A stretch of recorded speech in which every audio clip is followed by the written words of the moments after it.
Et direction d'abord la Côte d'Ivoire où le PDCI RDA a officialisé sa participation aux élections législatives du 27 décembre prochain. Le parti avait été écarté de la dernière présidentielle avec l'invalidation de la candidature de Tidjane Thiam. Mélissa Koné donne les précisions à Abidjan pour Média TV.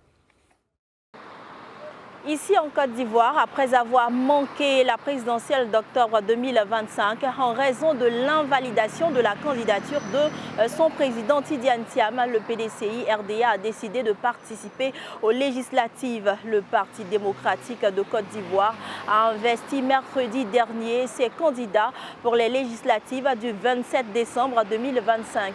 Pour la conquête des 255 sièges de l'Assemblée nationale, le PDCI a décidé d'aligner sur l'ensemble du territoire national 163 candidats au cours d'une cérémonie à l'auditorium de son siège à Cocody. Le vice-président Jean-Marie Kakou-Gervais a présenté officiellement les candidats dont chacun a reçu sa lettre d'investiture en kit comprenant des accessoires. Le président du parti Tidjane Thiam, quant à lui, a appelé ses candidats à poursuivre le combat pacifique jusqu'à la victoire aux législatives afin de donner du sens au sacrifice consenti. Mélissa Koné pour Média TV, Abidjan, Côte d'Ivoire. Au Mali, la Banque confédérale ou une banque confédérale de l'investissement et du développement va bientôt voir le jour et elle aura pour mission de soutenir le financement des secteurs stratégiques des États de l'Alliance du Sahel. Mohamed Danyoko est à Bamako pour Média TV. La bonne nouvelle ici, c'est la création très prochaine d'une banque confédérale. Une banque qui va changer la donne au sein de la confédération composée du Mali, du Burkina Faso et du Niger.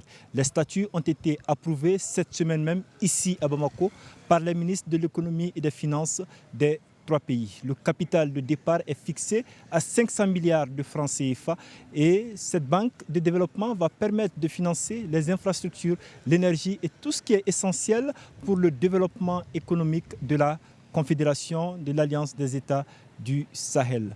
Déjà, du 22 au 23 prochain, se tiendra ici aussi à Bamako le deuxième sommet des chefs d'État de la Confédération présidé par le général d'armée Assimi Goïta, occasion qui sera certainement saisie pour lancer officiellement les activités de cette banque qui a attendu 7 mois avant que les statuts ne soient approuvés.